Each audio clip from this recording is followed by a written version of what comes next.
Oke, hari ini kita bakal ngobrolin sebuah pendekatan mengajar yang, jujur aja, penting banget. Namanya pembelajaran berdiferensiasi. Intinya, ini adalah cara supaya setiap murid di kelas dengan sebuah keunikan mereka bisa belajar dengan sukses. Yuk kita kupas tuntas. Coba bayangin, atau mungkin Anda pernah mengalami sendiri sebagai guru, masuk ke kelas yang isinya super beragam.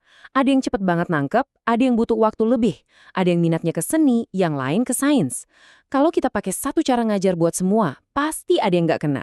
Yang udah paham jadi bosan, yang ketinggalan makin frustrasi. Nah, ini tantangan nyata di lapangan. Terus solusinya apa dong? Jawabannya ada di pembelajaran berdiferensiasi. Ini bukan sekedar istilah keren, tapi beneran sebuah jawaban. Jadi, apa sih sebetulnya pembelajaran berdiferensiasi ini? Sederhananya gini, ini adalah serangkaian keputusan yang masuk akal yang dibuat oleh guru yang fokusnya benar-benar pada kebutuhan murid.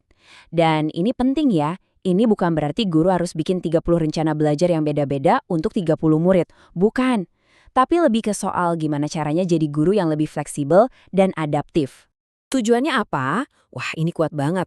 Kita pengen mengakomodasi kebutuhan unik setiap anak. Dengan begitu, motivasi dan keterlibatan mereka di kelas pasti naik. Otomatis, lingkungan belajarnya jadi lebih positif dan inklusif, bahkan untuk siswa yang butuh perhatian khusus. Ujung-ujungnya cuma satu, kita mau setiap anak bisa mencapai potensi terbaiknya. Oke, teorinya keren. Tapi gimana praktiknya di kelas? Tenang, konsep besar ini bisa kita pecah jadi 3 pilar utama yang lebih gampang dicerna. Nah, ini dia 3 pilarnya. Ada diferensiasi konten, ini soal apa yang dipelajari siswa. Terus, diferensiasi proses, ini soal bagaimana mereka mempelajarinya. Dan yang terakhir, diferensiasi produk alias gimana mereka nunjukin kalau mereka udah paham.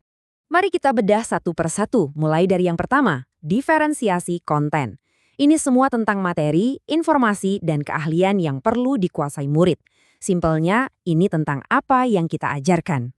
Contohnya gimana? Macam-macam. Guru bisa misalnya kasih bahan bacaan dengan tingkat kesulitan yang beda-beda. Untuk yang udah jago, kasih teks yang lebih kompleks. Buat yang masih perlu dasar, kasih materi fondasinya. Topiknya sama, tapi kedalamannya beda. Sumbernya juga bisa dari mana aja, jangan cuma buku teks, pakai video, artikel online, atau bahkan game edukasi. Dan yang paling seru, biarkan siswa memilih subtopik yang mereka minati. Ini bikin mereka jadi lebih punya pelajarannya. Oke, pilar kedua, diferensiasi proses. Kalau tadi soal apa, sekarang kita ngomongin soal bagaimana. Ini tentang aktivitas-aktivitas yang membantu siswa mengolah dan memahami kontennya. Di sini, kuncinya adalah pilihan. Kasih siswa pilihan mau kerja sendiri, diskusi bareng teman, atau langsung praktik dengan eksperimen. Guru juga bisa bikin kelompok belajar yang anggotanya campur, jadi yang udah ngerti bisa bantu yang belum. Dan tentu saja pendampingan satu-satu untuk mereka yang butuh itu penting banget. Jadi intinya adalah kita menyesuaikan aktivitas dengan gaya belajar masing-masing anak. Dan sampailah kita di pilar terakhir, yaitu produk. Ini adalah tentang gimana siswa membuktikan apa yang udah mereka pelajari. Ini adalah bukti pemahaman mereka. Penilaian itu nggak melulu harus ujian tulis, kan? Nah, di sini siswa dikasih kebebasan. Mungkin ada yang jago nulis esai, silakan. Ada yang lebih visual, bikin poster atau infografis. Yang pede ngomong di depan umum, bikin presentasi atau drama singkat. Atau yang kreatif banget, bikin proyek video. Setiap format ini ngasih kesempatan buat siswa untuk nunjukin kehebatan mereka dengan cara mereka sendiri. Wah, kedengarannya ideal banget ya. Tapi kita semua tahu, realita di lapangan seringkali nggak semulus teori. Sekarang, mari kita jujur-jujuran ngomongin tantangan nyata yang dihadapi para guru. Nih dia nih, tantangannya nggak main-main. Waktu persiapan yang mepet, sumber daya yang terbatas, jumlah murid di kelas yang kadang terlalu banyak bikin susah untuk kasih perhatian satu persatu. Terus kurangnya pelatihan khusus soal ini. Belum lagi pusingnya merancang dan mengelola banyak kegiatan berbeda dalam satu waktu, dan gimana cara menilainya biar adil. Kadang dukungan dari sekolah juga kurang. Ini semua nyata. Tapi bukan berarti kita nyerah, selalu ada jalan. Guru bisa ikut pelatihan, manfaatin teknologi yang sekarang makin canggih, dan yang paling penting, kolaborasi. Saling berbagi ide dan sumber daya dengan sesama guru itu sangat membantu. Jangan lupa juga gandeng orang tua di rumah. Dan ya, kita juga perlu terus mendorong dukungan dari pimpinan sekolah dan pemerintah. Ini perjuangan bersama.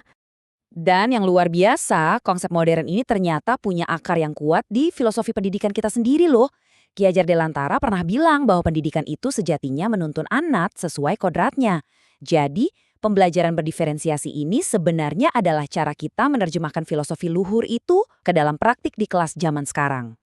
Jadi pada akhirnya pertanyaan terpentingnya bukan lagi sekedar apa itu pembelajaran berdiferensiasi.